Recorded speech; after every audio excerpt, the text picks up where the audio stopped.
कैसे 6 महीने में 4,000 रुपये की कंपनी बना दी। मैं बात कर रहा हूँ रोडवेज की, जो कि बिहार और झारखंड जैसी लोकेशन की सबसे बड़ी प्रॉब्लम सॉल्व कर रहे हैं, वो है टैक्सी की।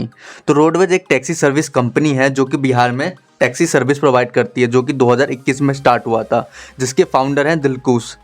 और दिलकुश को आपने अभी शार्क टैंक इंडिया में देखा होगा सीजन 3 में।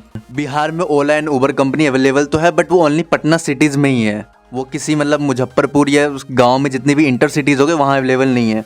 अगर मुझे पटना से अगर मुझे मोतीपुर जाना है, जो कि एक सिटी है, एक छोटा सा स्मॉल सिटी है, मुझे वहाँ जाना है तो मुझे किसी प्राइवेट टैक्सी को बुक करना पड़ेगा, जो कि मुझे आने और जाने का दोनों का भाड़ा मुझे देना पड़ता है।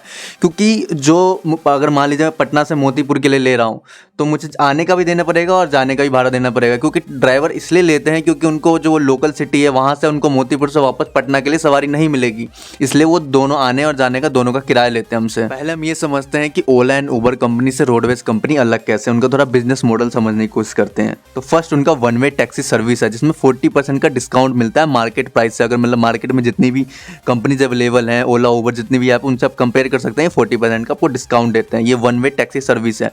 मीन्स मैं दरभंगा से पटना मुझे फ्लाइट लेने जाना है तो ये वन वे हो गया, जिसमें मुझे 40% ये डिस्काउंट देते हैं। इसमें ये ओला उबर से एक चीज़ अलग ये कर रहे हैं कि बाई चांस मेरी फ़्लाइट मिस हो जाती है तो रोडवेज जो कंपनी है वो मुझे जो मेरी टिकट का प्राइस होगा वो मुझे पे करते हैं। मान लीजिए 7,000 की मेरी फ़्लाइट की टिकट थी तो 7,000 मुझे पे करेंगे उस चीज़ के लिए। इसके अलावा मुझे पूरे ट्रैवलिंग के दौरान वो एक कैप्टन असाइन करके देते हैं, जिनसे मैं कभी भी बात कर सकता हूँ। अगर मुझे कोई प्रॉब्लम फेस कर रहा हूँ तो ट्रैवलिंग के दौरान कभी भी उस कैप्टन से मैं बात कर सकता हूँ। इनका सेकेंड है टू वे टैक्सी सर्विस।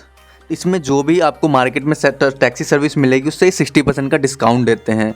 मान लीजिए मुझे पटना से दरभंगा जाना है, ठीक है, तो अभी क्या होता है कि जो भी ड्राइवर्स होते हैं वो पटना से दरभंगा के लिए डबल चार्ज करते हैं पैसेंजर्स के। जो भी माफिया टैक्सी है ना, जितने भी हैं वो सब डबल चार्ज करते हैं पैसेंजर से और ज़्यादा अमाउंट चार्ज करते हैं। ये प्रॉब्लम सबसे बड़ी प्रॉब्लम है। रोडवेज कंपनी इस प्रॉब्लम को सॉल्व कैसे कर रही है, तो मान लीजिए मैं ड्राइवर हूँ एक, आपको मान लीजिए रोडवेज की, तो मैं जैसे मान लीजिए पटना से दरभंगा जा रहा हूँ, तो पटना से दरभंगा तो चला गया, जबकि प्रॉब्लम यहाँ आती थी कि दरभंगा से उनको वापस सवारी नहीं मिलती। तो उस प्रॉब्लम को वो सॉल्व कर रहे हैं रोडवेज कंपनी में। जो भी पैसेंजर अब दरभंगा से पटना आना चाहते हैं वो उन्हें साइन कर देते हैं। तो ये प्रॉब्लम को वो सॉल्व कर रहे हैं मेजरली, जिससे जो ड्राइवर हैं वो दोनों तरफ से जाते समय पैसेंजर लेके जाए और आते समय पैसेंजर लेकर, जिससे उन्हें खाली हाथ ना आना पड़े वहाँ से। रोडवेज इसमें ये भी करती है, मान लीजिए मैं दरभंगा से पटना वापस आ रहा हूँ, मैं एक ड्राइवर उनका, और मैं दरभंगा से पटना वापस आ रहा हूँ, तो इसके बीच की दूरी होगी 140 किलोमीटर।